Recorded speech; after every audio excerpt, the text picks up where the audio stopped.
Statement of financial position. എന്താണ് statement of financial position? അതുപോലെ തന്നെ എന്തിനു വേണ്ടിയിട്ടാണ് ഇത് പ്രിപ്പയർ ചെയ്യുന്നത്? ആൻഡ് ഓൾസോ ഇതെങ്ങനെയാണ് പ്രിപ്പയർ ചെയ്യേണ്ടത് എന്നുള്ളതാണ് നമ്മൾ ഇന്ന് ഡീറ്റെയിൽഡ് ആയിട്ട് നോക്കാൻ വേണ്ടി പോകുന്നത്. സോ ഫസ്റ്റ് നമ്മൾ എന്തിനാണ് ഈ statement of financial position prepare ചെയ്യുന്നത് എന്ന് നോക്കാം. നമ്മുടെ കമ്പനിയുടെ ഫിനാൻഷ്യൽ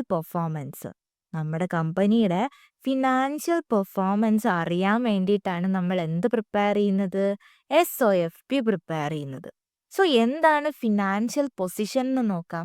വേറൊന്നുമില്ല, ഒരു പെർട്ടിക്കുലർ പോയിന്റ് ഓഫ് ടൈമിൽ, ഓക്കെ, ഈ ഒരു വേർഡ് ഇമ്പോർട്ടൻ്റ് ആണ്. Particular point of time. ഒരു പോയിന്റ് ഓഫ് ടൈമിൽ നമ്മുടെ കമ്പനി അല്ലെങ്കിൽ നമ്മുടെ ബിസിനസ്സിൽ എത്ര അസറ്റ്സ് ഉണ്ട്, അതുപോലെ തന്നെ എത്രമാത്രം ലയബിലിറ്റീസ് ഉണ്ട്, എത്രത്തോളം ഇക്വിറ്റി ഉണ്ട്, അതാണ് നമ്മൾ എന്തെന്ന് പറയുന്നത്? ഫിനാൻഷ്യൽ പൊസിഷൻ എന്ന് പറയുന്നത്. സോ ഫിനാൻഷ്യൽ പൊസിഷൻ യൂഷ്വലി നമ്മൾ ബാലൻസ് ഷീറ്റിലൂടെയാണ് കാണിക്കുക, അതായത് statement of financial position. So നമ്മുടെ കമ്പനിയിൽ എത്ര അസറ്റ് ഉണ്ട്, ലയബിലിറ്റീസ് ഉണ്ട്, ഇക്വിറ്റി ഉണ്ട് on A particular point of time എന്ന് കാണിക്കുന്ന ഒരു സ്റ്റേറ്റ്മെന്റ് ആണ് നമ്മുടെ SOFP എന്ന് പറയുന്നത്. ഇനി എന്താണ് ഇതിന്റെ പെർഫോമ എന്ന് നോക്കാം. സോ ഫസ്റ്റ് തന്നെ നമ്മൾ ഫിനാൻഷ്യൽ പൊസിഷൻ സ്റ്റേറ്റ്മെന്റ് പ്രിപ്പയർ ചെയ്യുന്ന സമയത്ത് നമ്മൾ എഴുതണം statement of financial position for XXX എന്ന് പറയുന്നത് ഇവിടെ ഏതാണോ നമ്മൾ പ്രിപ്പയർ ചെയ്യുന്ന കമ്പനി, ആ കമ്പനിയുടെ പേര് എഴുതുക. ഫോർ എക്സാമ്പിൾ ഇതൊരു ABC കമ്പനിയാണെന്ന് വിചാരിക്കുക. So statement of financial position for ABC company at ഈ ഒരു ഏരിയയിൽ നമ്മൾ ആ പർട്ടിക്കുലർ പോയിന്റ് ഓഫ് ടൈമില്ലേ, എന്നാണോ നമ്മൾ ഇത് പ്രിപ്പയർ ചെയ്യുന്നത് അന്നത്തെ ദിവസം, അന്നത്തെ ഡേറ്റ് എഴുതാം. ഫോർ എക്സാമ്പിൾ ഞാനിപ്പോൾ 31 ഡിസംബർ 2025 SOFP പ്രിപ്പയർ ചെയ്തതെന്ന് വിചാരിക്കുക. സോ ഇങ്ങനെയാണ് നമ്മൾ ഹെഡിങ് എഴുതേണ്ടത്. Statement of financial position for ABC company at 31 December 2025. So ഇതിൻ്റെ പെർഫോമ നോക്കാം. ആദ്യം തന്നെ നമ്മൾ നോൺ കറണ്ട് അസറ്റുകൾ, നമ്മുടെ കയ്യിൽ എന്തൊക്കെ നോൺ കറണ്ട് അസറ്റുകൾ ഉണ്ടോ അതെല്ലാം നമ്മൾ എന്ത് ചെയ്യും? ഓരോന്നായിട്ട് ലിസ്റ്റ് ചെയ്യും. നോൺ കറണ്ട് അസറ്റ് കഴിഞ്ഞിട്ട് നമ്മുടെ കയ്യിൽ എത്ര കറണ്ട് അസറ്റ് ഉണ്ട് എന്ന് നോക്കാം. സോ നമ്മുടെ കമ്പനിയിലുള്ള കറണ്ട് അസറ്റുകളെ നമ്മളിങ്ങനെ ഓരോന്നായിട്ട് ലിസ്റ്റ് ചെയ്ത് എഴുതും. എന്നിട്ട് എന്ത് ചെയ്യും? ടോട്ടൽ അസറ്റ് കണ്ടുപിടിക്കും. അതായത് ടോട്ടൽ നോൺ കറണ്ട് അസറ്റും ടോട്ടൽ കറണ്ട് അസറ്റും കൂടെ കൂട്ടുമ്പോൾ നമുക്ക് ടോട്ടൽ അസറ്റ്സ് കിട്ടും. അസറ്റ്സ് കഴിഞ്ഞ് കഴിഞ്ഞാൽ നമ്മൾ ഇക്വിറ്റി ഏരിയയിലോട്ട് പോവും. ഓക്കെ, സോ ഇക്വിറ്റിന്ന് നമ്മൾ ഹെഡിങ് എഴുതി ഇക്വിറ്റിയിൽ വരുന്ന ആൾക്കാരെ നമ്മളിങ്ങനെ വരിയായിട്ട് എടുത്തെഴുതും. ദെൻ ഇക്വിറ്റി കഴിഞ്ഞാൽ പിന്നെ ഉള്ളത് ലയബിലിറ്റീസ് ആണ്. ലയബിലിറ്റീസിൽ തന്നെ നോൺ കറണ്ടും കറണ്ട് ലയബിലിറ്റീസും ഉണ്ട്. So first non current liabilities എന്ന് പറഞ്ഞിട്ട് നമ്മുടെ ബിസിനസ്സിൽ എന്തൊക്കെ നോൺ കറണ്ട് ലയബിലിറ്റീസ് ഉണ്ടോ അതൊക്കെ ലിസ്റ്റ് ചെയ്യുക. ആൻഡ് എന്തൊക്കെ കറണ്ട് ലയബിലിറ്റീസ് ഉണ്ടോ അത് കറണ്ട് ലയബിലിറ്റീസ് എന്ന് പറഞ്ഞിട്ട് നമ്മൾ റെക്കോർഡ് ചെയ്യണം. എന്നിട്ട് ടോട്ടലി നമ്മൾ കണ്ടുപിടിച്ച ഇക്വിറ്റിയും ടോട്ടൽ നോൺ കറണ്ട് ലയബിലിറ്റീസും ടോട്ടൽ കറണ്ട് ലയബിലിറ്റീസും കൂടെ നമ്മൾ കൂട്ടുമ്പോൾ ടോട്ടൽ ഇക്വിറ്റീസ് ആൻഡ് ലയബിലിറ്റീസ് എന്ന് പറഞ്ഞ് കിട്ടും.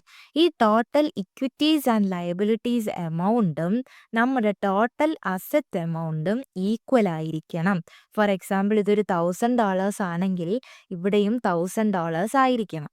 എന്നാൽ മാത്രമേ നമുക്ക് പറയാൻ വേണ്ടി പറ്റുള്ളൂ നമ്മുടെ സ്റ്റേറ്റ്മെന്റ് പ്രോപ്പർലി കംപ്ലീറ്റ് ആയിട്ടാണ് നമ്മൾ ചെയ്തിരിക്കുന്നത്, ബാലൻസ് ഷീറ്റ് ടാലി ആയി എന്ന് നമുക്ക് പറയാൻ വേണ്ടി പറ്റും. സോ ഇങ്ങനെ ഈ ഒരു പെർഫോമ പഠിച്ചു വയ്ക്കാൻ ഇത് കാണാതെ പഠിക്കേണ്ട ആവശ്യമൊന്നുമില്ല. എന്താണ് നോൺ കറണ്ട് അസറ്റ്, എന്താണ് കറണ്ട് അസറ്റ്, അതുപോലെ തന്നെ ലയബിലിറ്റീസ്, ഇക്വിറ്റീസ് ഒക്കെ തരംതിരിക്കാൻ പറ്റിക്കഴിഞ്ഞാൽ അതാത് ഹെഡ്സിൽ ഇങ്ങനെ എഴുതിയാൽ മാത്രം മതി. സോ ഇതിനകത്തുള്ള ഈ ഓരോ ആൾക്കാരെ നമുക്ക് ഇൻഡിവിജ്വലി ഒന്ന് ചെറുതായിട്ട് പരിചയപ്പെടാം. ഓക്കെ, എന്താണ് നോൺ കറണ്ട് അസറ്റ്, അതുപോലെ തന്നെ എന്താണ് പ്രോപ്പർട്ടി പ്ലാൻ ആൻഡ് എക്യുപ്മെന്റ്, അങ്ങനെ തുടങ്ങിയ എല്ലാ കാര്യങ്ങളും നമുക്കൊന്ന് നോക്കാം. എന്താണ് നോൺ കറണ്ട് അസറ്റ് എന്നുള്ളത് ഫസ്റ്റ് നമുക്ക് മനസ്സിലാക്കാം. ഫസ്റ്റ് എന്താണ് അസറ്റ് എന്ന് നോക്കാം. സോ അസറ്റ് എന്ന് പറഞ്ഞു കഴിഞ്ഞാൽ നമ്മുടെ ബിസിനസ്സിലെ ഒരു പ്രസന്റ് എക്കണോമിക് റിസോഴ്സ് ആണ്. അതിന് മുകളിൽ നമുക്കൊരു കൺട്രോൾ ഉണ്ടായിരിക്കണം. ആൻഡ് ആ കൺട്രോൾ നമുക്കൊരു പാസ്റ്റ് ഈവന്റ് വഴിയാണ് കിട്ടിയെന്നും വിചാരിക്കുക.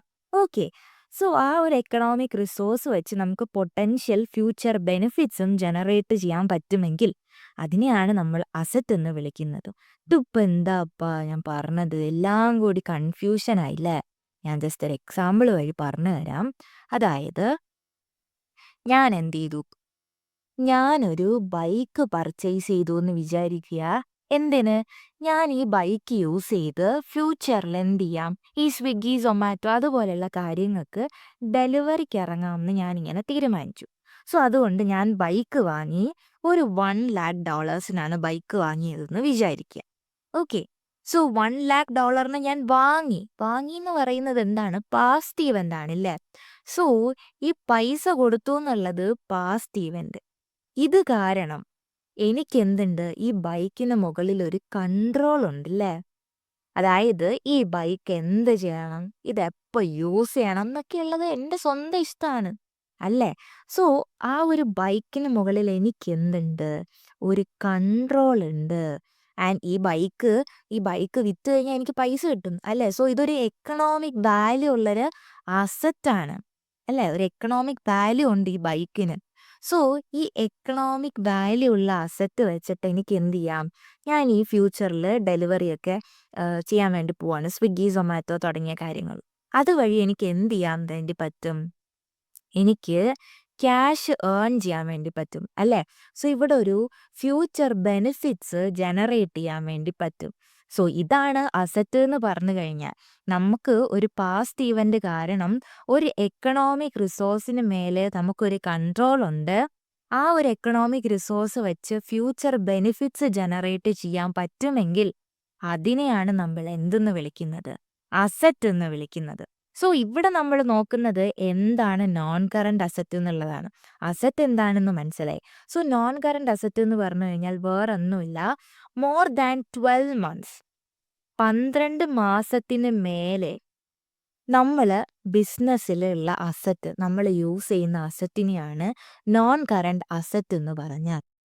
നോൺ കറന്റ് അസറ്റ് എന്ന് പറഞ്ഞു കഴിഞ്ഞാൽ ഹെഡിൽ നമ്മൾ ആദ്യം ഡിസ്കസ് ചെയ്യാൻ പോകുന്നത് എന്താണ് PPE എന്നുള്ളതാണ്. Property, plant and equipment. ഇതെന്താണ്? ഒരു ടാഞ്ചിബിൾ അസറ്റ് ആണല്ലേ.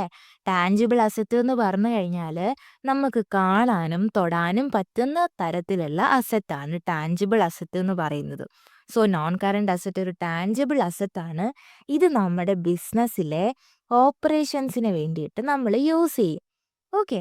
Example land, buildings, machinery, vehicles, furniture, ഇതൊക്കെയാണ് എക്സാമ്പിൾ. ആൻഡ് നമ്മൾ ഈ PPE വാങ്ങിയത് എന്തിനു വേണ്ടിയിട്ടാ? അത് യൂസ് ചെയ്ത് ഓപ്പറേഷൻസ് നടത്താൻ വേണ്ടിയിട്ട് അല്ലേ. അല്ലാതെ PPE വാങ്ങി ഇത് മറിച്ച് വിൽക്കാൻ വേണ്ടിയിട്ടാണോ, റീസെയിൽ ചെയ്യാൻ വേണ്ടിയിട്ടാണോ? അല്ല. സോ PPE എന്ന് പറഞ്ഞു കഴിഞ്ഞാൽ നോട്ട് ബോട്ട് ഫോർ റീസെയിൽ എന്നുള്ളതാണ്.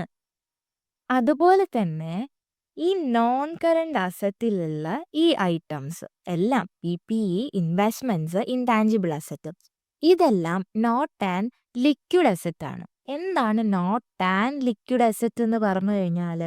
അതായത് നമുക്ക് പെട്ടെന്ന് ഇത് ക്യാഷ് ആയിട്ട് കൺവേർട്ട് ചെയ്യാൻ വേണ്ടി പറ്റില്ല. സോ അങ്ങനെ പെട്ടെന്ന് ക്യാഷ് ആയിട്ട് കൺവേർട്ട് ചെയ്യാൻ പറ്റാത്ത അസറ്റിനെയാണ് നോട്ട് ആൻഡ് ലിക്വിഡ് അസറ്റ് എന്ന് പറയുന്നത്. ഓക്കെ. ആൻഡ് ഇതാണ് PPE കുറിച്ചിട്ട് നമുക്ക് ഡിസ്കസ് ചെയ്യാൻ വേണ്ടിയിട്ടുള്ളത്. ഇനി രണ്ടാമത്തത് ഇൻവെസ്റ്റ്മെന്റ്സ് ആണ്. എന്താണ് ഇൻവെസ്റ്റ്മെന്റ്സ് എന്നുള്ളത് നോക്കാം. വേറൊന്നുമില്ല, നമ്മുടെ ബിസിനസ് ഈ ഷെയർസ്, ഡിബഞ്ചേഴ്സ്, ബോൺസ് ഒക്കെ ഇൻവെസ്റ്റ് ചെയ്തിട്ടുണ്ടായിരിക്കും. ആരുടെ? വേറെ കമ്പനിയുടെ, അതർ കമ്പനീസിൻ്റെ ഷെയർസിലും ബോൺസിലും ഡിബഞ്ചേഴ്സിലും ഒക്കെ നമ്മൾ പൈസ ഇൻവെസ്റ്റ് ചെയ്തിട്ടുണ്ടെങ്കിൽ അതിനെയാണ് നമ്മൾ ഇൻവെസ്റ്റ്മെന്റ് എന്ന് പറയുന്നത്. ഇൻവെസ്റ്റ്മെന്റ് വഴി നമുക്ക് എന്ത് ഏൺ ചെയ്യാൻ വേണ്ടി പറ്റും? നമുക്ക് ഇൻകം ഏൺ ചെയ്യാൻ വേണ്ടി പറ്റും അല്ലേ. അതായത് ഇൻട്രസ്റ്റ് എന്ന് പറയുന്ന ഇൻകം നമുക്ക് കിട്ടും, ആൻഡ് ഡിവിഡൻഡ് എന്ന് പറയുന്ന ഇൻകം നമുക്ക് കിട്ടും. സോ അതാണ് ഇൻവെസ്റ്റ്മെന്റ് എന്ന് പറയുന്നത്. സോ ഇൻകം ഏൺ ചെയ്യാൻ ഹെൽപ്പ് ചെയ്യുന്നുണ്ട്, അല്ലെങ്കിൽ നമുക്ക് ക്യാപിറ്റൽ ഗ്രോത്തിന് ഹെൽപ്പ് ചെയ്യുന്നുണ്ട് എന്ന് പറയാൻ വേണ്ടി പറ്റും അല്ലേ. നമ്മുടെ ക്യാപിറ്റൽ നമുക്ക് ഗ്രോ ചെയ്യാൻ വേണ്ടി പറ്റും. അതാണ് ഇൻവെസ്റ്റ്മെന്റ്സ് എന്ന് പറഞ്ഞാൽ. ഒരു കാര്യം ഓർക്കുക, ഇൻവെസ്റ്റ്മെന്റ്സ് എന്ന് പറഞ്ഞാലും അത് മോർ ദാൻ 12 മന്ത്സ് ഉള്ള ഇൻവെസ്റ്റ്മെന്റ് ആണെന്നുണ്ടെങ്കിലാണ് ഇതിന്റെ താഴെ കാണിക്കുക. And third one is intangibles. എന്താണ് ഇൻടാഞ്ചിബിൾസ് എന്ന് പറഞ്ഞു കഴിഞ്ഞാൽ നമുക്ക് കാണാനോ തൊടാനോ ഒന്നും പറ്റാത്ത തരത്തിലുള്ള അസറ്റുകളെയാണ്. നോൺ ഫിസിക്കൽ അസറ്റ്സ് വിത്ത് വാല്യൂ, അതിനെയാണ് നമ്മൾ ഇൻടാഞ്ചിബിൾ എന്ന് പറയുന്നത്. അതിനൊരു ഫിസിക്കൽ ഫോം ഇല്ല, ബട്ട് എക്കണോമിക് ബെനിഫിറ്റ്സ് ഉണ്ട്. Example goodwill, patent, trade mark, softwares, ഇതൊക്കെയാണ് എക്സാമ്പിൾ എന്ന് പറയുന്നത്. സോ ഇവരൊക്കെയാണ് നമ്മുടെ നോൺ കറണ്ട് അസറ്റിന് എക്സാമ്പിൾ ആയിട്ട് വരുന്നത്. ഓക്കെ, ഇനി നമുക്ക് കറണ്ട് അസറ്റ്സിലേക്ക് പോവാം. എന്താണ് കറണ്ട് അസറ്റ്? കറണ്ട് അസറ്റ് എന്ന് പറഞ്ഞു കഴിഞ്ഞാൽ വിത്തിൻ 12 മന്ത്സ് നമ്മൾ യൂസ് ചെയ്യുന്ന തരത്തിലുള്ള അസറ്റ്, അല്ലെങ്കിൽ നമുക്ക് 12 മാസത്തിനുള്ളിൽ ക്യാഷ് ആയിട്ട് കൺവേർട്ട് ചെയ്യാൻ വേണ്ടി പറ്റുന്ന അസറ്റുകളെയാണ് നമ്മൾ കറണ്ട് അസറ്റ് എന്ന് പറയുന്നത്. Within 12 months. ഓക്കെ, അങ്ങനെയുള്ള അസറ്റിനെയാണ് കറണ്ട് അസറ്റ് എന്ന് വിളിക്കുന്നത്. സോ അതിൽ ഫസ്റ്റ് എക്സാമ്പിൾ എന്ന് പറയുന്നത് ഇൻവെൻട്രീസ് ആണ്. എന്താണ് inventory? Goods held for resale or production. അതായത് ഫോർ എക്സാമ്പിൾ ഞാനിപ്പോൾ കേക്ക് ഉണ്ടാക്കുന്ന ഒരു ബിസിനസ്സാന്ന് വിചാരിക്കുക. ഈ കേക്ക് ഉണ്ടാക്കാൻ വേണ്ടിയിട്ട് എനിക്ക് മൈദ വേണ്ടേ, അല്ലേ? മൈദ, മുട്ട, അങ്ങനെ കുറേ സാധനങ്ങൾ വേണം. സോ ഈ മൈദ എന്ന് പറയുന്നത് ഈ കേക്ക് ഉണ്ടാക്കാൻ വേണ്ടിയിട്ടുള്ള സാധനമാണല്ലോ. സോ ഇതെന്ന് പറയുന്നത് എന്താണ്? ഒരു ഇൻവെന്ററി ആണ് മൈദ എന്ന് പറയുന്നത്. ആൻഡ് ഇപ്പം ഫോർ എക്സാമ്പിൾ വേറൊരാൾ ബേക്ക് ചെയ്ത കേക്ക് ഞാൻ എന്ത് ചെയ്തു? ഞാനൊരു ബേക്കറി നടത്തുവാണ്. അവിടെ ഈ കേക്ക് കൊണ്ടുവച്ചിട്ട് ഞാൻ കസ്റ്റമറിന് സെല്ല് ചെയ്യുന്നു. ഇവിടെ എന്താണ് നടക്കുന്നത്? റീസെയിൽ ആണല്ലേ. എന്ത് റീസെയിൽ ചെയ്തു? കേക്ക്. സോ ഇവിടെ ഈ സിനാരിയോയില് കേക്ക് എന്ന് പറയുന്നതും നമ്മുടെ മൈദ എന്ന് പറയുന്നതും എന്താ? ഇൻവെന്ററി ആണ്.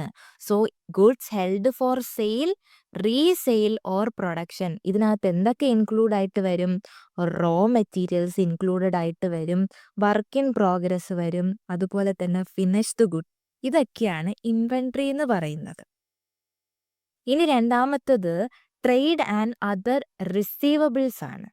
അതായത് റിസീവബിൾസ് എന്ന് പറഞ്ഞു കഴിഞ്ഞാൽ ആരെങ്കിലും നമ്മുടെ ബിസിനസ്സിലേക്ക് പൈസ എന്തേലും തരാനുണ്ടെങ്കിൽ, ഓക്കെ, അതിനെയാണ് നമ്മൾ എന്തെന്ന് പറയുന്നത്?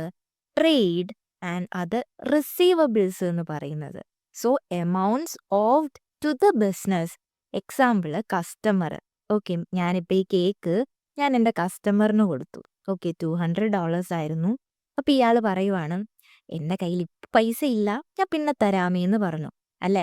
സോ ഇയാൾ എൻ്റെ ബിസിനസ്സിലേക്ക് ക്യാഷ് തരാനുണ്ട്. സോ എന്നെ സംബന്ധിച്ച് ഈ 200 ആർക്ക് അവകാശപ്പെട്ടതാ? എനിക്ക് അവകാശപ്പെട്ടത്, അല്ലേ?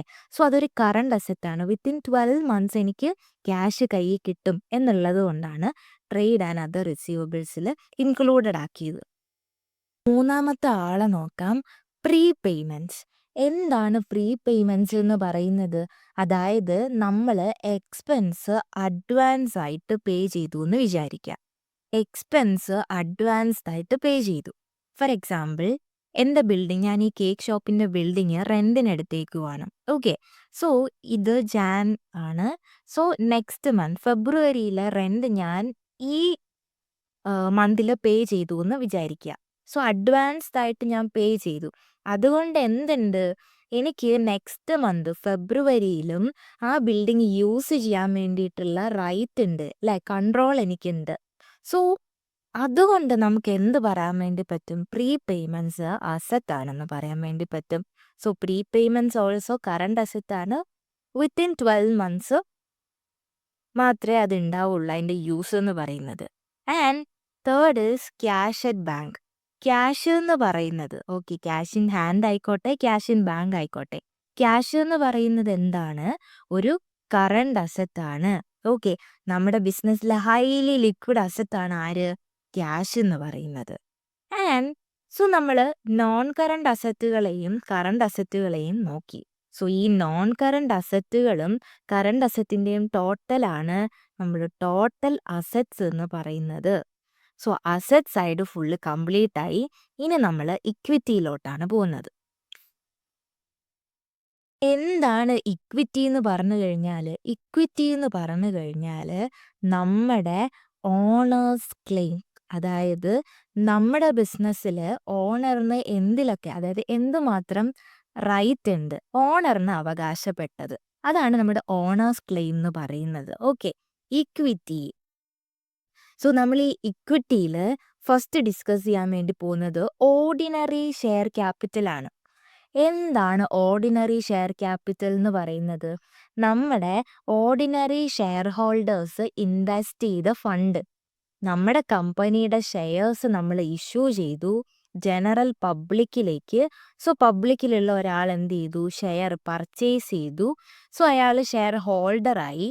അങ്ങനെ പുള്ളി ഷെയർ വാങ്ങിയിട്ട് നമ്മുടെ കമ്പനിയിലേക്ക് ഇൻവെസ്റ്റ് ചെയ്ത ക്യാഷ്, അതിനെയാണ് നമ്മൾ ഓർഡിനറി ഷെയർ ക്യാപിറ്റൽ എന്ന് പറയുന്നത്.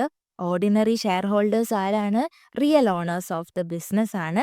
അവർക്ക് വോട്ടിംഗ് റൈറ്റും അതുപോലെ തന്നെ ഡിവിഡൻസിനുള്ള റൈറ്റും ഉള്ള ആൾക്കാരാണ് ആരെന്ന് പറയുന്നത്? ഓർഡിനറി ഷെയർ ഹോൾഡർ എന്ന് പറയുന്നത്. ആൻഡ് നമ്മൾ ഈ ഓർഡിനറി ഷെയർ ക്യാപിറ്റൽ, എന്താണ് ഓർഡിനറി ഷെയർ ക്യാപിറ്റൽ എന്നുള്ളതും എന്താണ് ഷെയർസ്, അതുപോലെ തന്നെ നമ്മൾ ഇതിനകത്ത് ഡിസ്കസ് ചെയ്യുന്ന ഓരോ ഐറ്റംസും നമ്മൾ ഇൻഡിവിജ്വലി സെപ്പറേറ്റ് വീഡിയോസ് ആയിട്ട് ഡിസ്കസ് ചെയ്ത കാര്യങ്ങൾ തന്നെയാണ് ഇവിടെ നമ്മൾ എടുത്തു പറയുന്നത്. അതുകൊണ്ടാണ് ഇത്ര ഷോർട്ടായിട്ട് പറയുന്നത്. And second is irredeemable preference shares. എന്താണ് ഇർറെഡീമബിൾ പ്രിഫറൻസ് ഷെയർസ്? അതായത് നമ്മുടെ കമ്പനി എന്ത് ചെയ്യും? കമ്പനിയുടെ ഷെയർസ് നമ്മുടെ പബ്ലിക്കിലേക്ക് ഇഷ്യൂ ചെയ്യും. സോ പബ്ലിക്കിലുള്ള ഒരാൾ എന്ത് ചെയ്യും?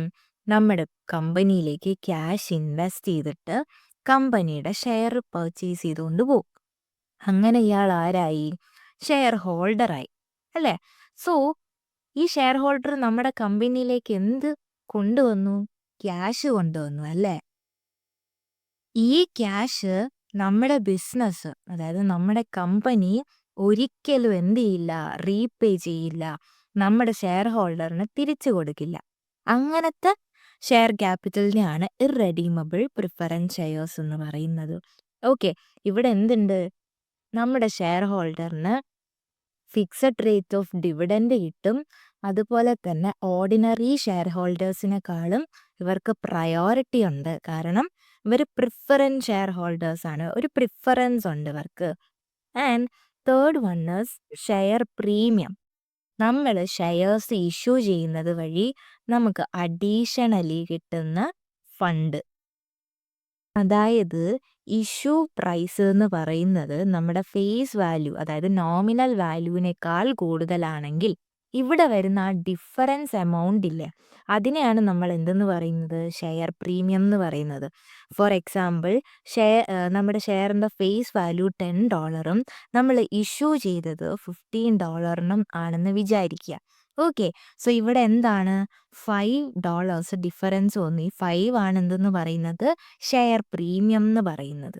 ഓക്കെ, സോ ഇതാണ് ഷെയർ പ്രീമിയത്തിനെ പറ്റി പറയാനുള്ളത്. ആൻഡ് ഇനിയുള്ളത് റീവാലുവേഷൻ സർപ്ലസ് ആണ്. എന്താണ് റീവാലുവേഷൻ സർപ്ലസ് എന്ന് പറയുന്നത്? നമ്മുടെ കയ്യിലൊരു നോൺ കറണ്ട് അസറ്റ് ഉണ്ട്. ഫോർ എക്സാമ്പിൾ, എൻ്റെ കയ്യിലൊരു മെഷീനറി ഉണ്ടെന്ന് വിചാരിക്കുക. ഓക്കെ, എൻ്റെ കയ്യിലൊരു മെഷീനറി ഉണ്ട്. ഈ മെഷീനറി നമ്മുടെ SOFPയിൽ കാണിച്ചിരിക്കുന്നത് ഒരു $2000 റെക്കോർഡ് ചെയ്തിരിക്കുന്നതെന്ന് വിചാരിക്കുക. ഈ $2000 ഉള്ള മെഷീനറി ഞാൻ നമ്മുടെ മാർക്കറ്റിൽ നോക്കിയപ്പോൾ, നമ്മുടെ മാർക്കറ്റിൽ നോക്കിയപ്പോൾ ഇപ്പോൾ $3000 വാല്യൂ ഉണ്ട്. ഇവിടെ എന്ത് സംഭവിച്ചു? നമ്മുടെ അസറ്റിൻ്റെ വാല്യൂ കൂടി, അല്ല, ഇവിടെ ഒരു ഗെയിൻ സംഭവിച്ചു. എത്ര രൂപ കൂടി? $1000 കൂടി. സോ റീവാല്യൂ ചെയ്തപ്പോൾ അസറ്റിൻ്റെ എമൗണ്ട് $1000 സർപ്ലസ് ആയി. ഈ ഒരു $1000 നമ്മൾ എന്തെന്ന് വിളിക്കുന്നത്? റീവാലുവേഷൻ സർപ്ലസ് എന്ന് വിളിക്കുന്നത്. Increasing asset after revaluation. ഇതൊരു റിയലൈസ്ഡ് പ്രോഫിറ്റ് അല്ല, അല്ലേ? നമ്മുടെ ഈ അസറ്റ് വിൽക്കുന്നുണ്ടോ? ഇല്ല. ക്യാഷ് കിട്ടുന്നുണ്ടോ? ഇല്ല. ജസ്റ്റ് ഈ ഒരു $1000 നമുക്ക് പേപ്പറിൽ കാണിക്കാമെന്നുള്ളത് മാത്രമേ ഉള്ളൂ. So not realised profit. നമ്മളിത് ഇക്വിറ്റിയിൽ കാണിക്കും, പ്രോഫിറ്റ്സിൽ കാണിക്കാറില്ല. സോ ഇതാണ് റീവാലുവേഷൻ സർപ്ലസ് എന്ന് പറഞ്ഞാൽ. And last one is retained earnings. Retained earnings എന്ന് പറഞ്ഞു കഴിഞ്ഞാൽ നമ്മുടെ ബിസിനസ്സിലെ പ്രോഫിറ്റ് ഇല്ലേ, ഈ പ്രോഫിറ്റ് നമ്മൾ എന്ത് ചെയ്യും, ഇങ്ങനെ മാറ്റി വയ്ക്കും. ഓക്കെ, പ്രോഫിറ്റ് ഇതിനകത്ത് കൊണ്ട് ഇങ്ങനെ വയ്ക്കും. എന്തിന്? ഭാവിയിൽ എന്തേലും ആവശ്യങ്ങൾക്ക്, ഭാവിയിൽ ബിസിനസ്സിൻ്റെ ആവശ്യങ്ങൾക്ക് വേണ്ടിയിട്ട് നമ്മൾ ഈ പ്രോഫിറ്റിനെ മാറ്റി വയ്ക്കും.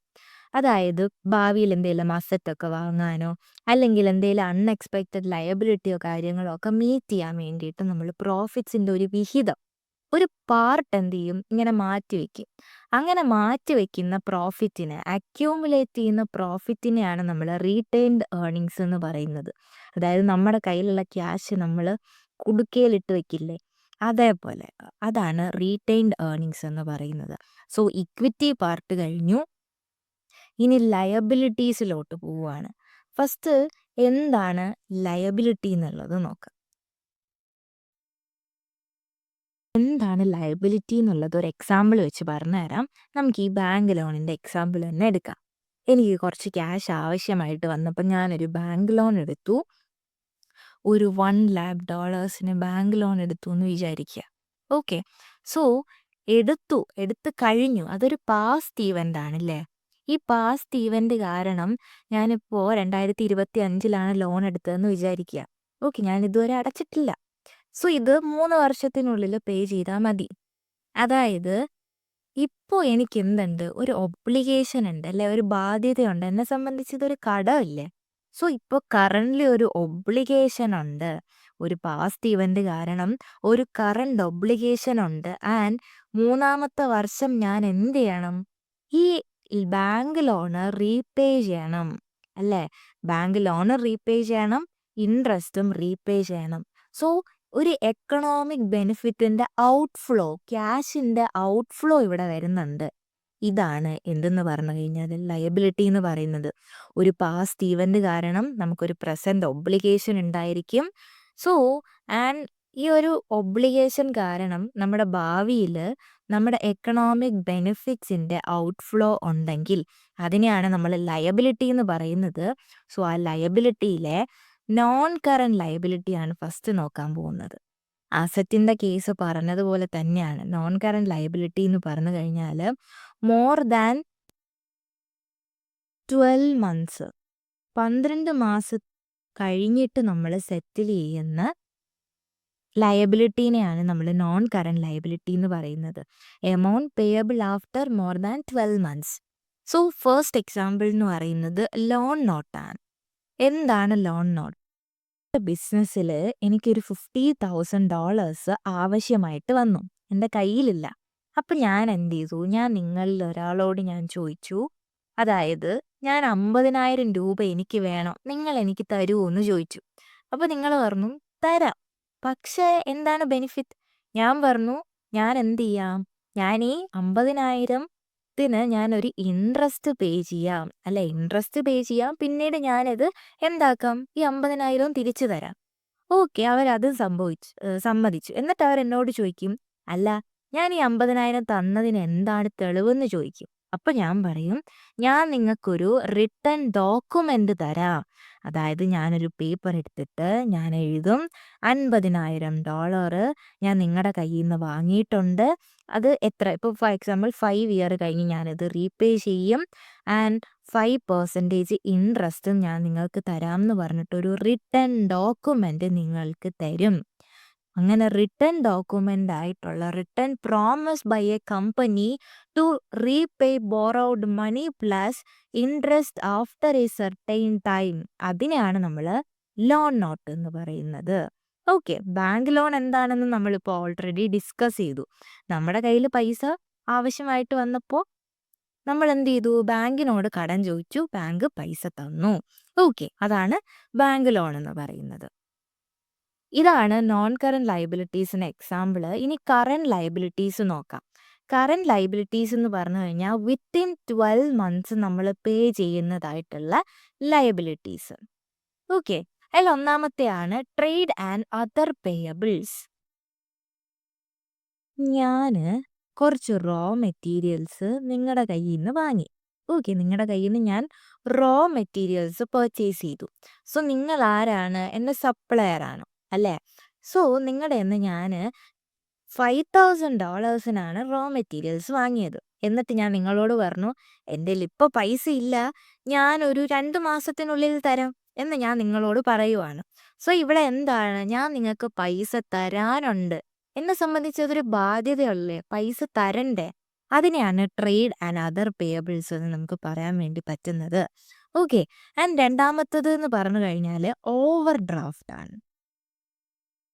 ഓവർ ഡ്രാഫ്റ്റ് എന്ന് പറഞ്ഞാലേ, അതായത് എൻ്റെ ബാങ്കില് ഓക്കെ, എൻ്റെ ബാങ്കില് ബാലൻസ് എന്ന് പറയുന്നത് ഒരു $10,000 ഉണ്ട്.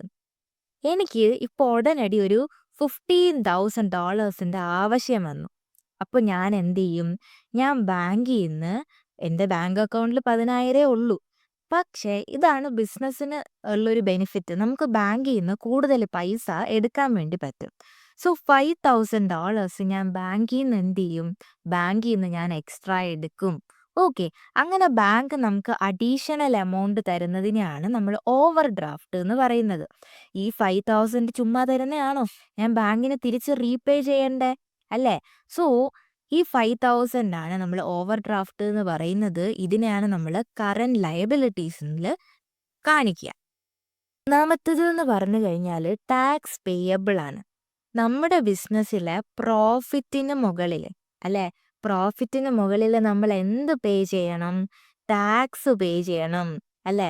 ടാക്സ് പേ ചെയ്യേണ്ടതായിട്ടുണ്ട്. സോ ഇത് നമ്മൾ ടാക്സ് എവിടെയാണ് പേ ചെയ്യുന്നത്? ഗവൺമെന്റിനോട്ടാണ് നമ്മൾ പേ ചെയ്യുന്നത്. സോ നമ്മൾ ഗവൺമെന്റിൽ ഒരു എമൗണ്ട് അടയ്ക്കാനുണ്ട്. നമ്മളെ സംബന്ധിച്ച് അതൊരു ബാധ്യതയല്ലേ? സോ ടാക്സ് പേയബിൾ എന്ന് പറഞ്ഞു കഴിഞ്ഞാൽ ഒരു ബാധ്യതയാണ്. സോ അതാണ് നമ്മൾ കറണ്ട് ലയബിലിറ്റിയിൽ പിന്നെ കാണിച്ചിരിക്കുന്ന ഐറ്റം. സോ ഇത്രയേ ഉള്ളൂ ലയബിലിറ്റീസിൽ ഡിസ്കസ് ചെയ്യാൻ വേണ്ടിയിട്ടുള്ളത്. സോ ഇങ്ങനെ നമ്മൾ ടോട്ടലി ഉള്ള ഇക്വിറ്റിയും അതുപോലെ തന്നെ ലയബിലിറ്റീസും, ഓക്കെ, അതായത് equity plus non current liability plus current liabilities ചെയ്ത് കഴിഞ്ഞാൽ ടോട്ടൽ ഇക്വിറ്റീസ് ആൻഡ് ലയബിലിറ്റീസ് നമുക്ക് കിട്ടും.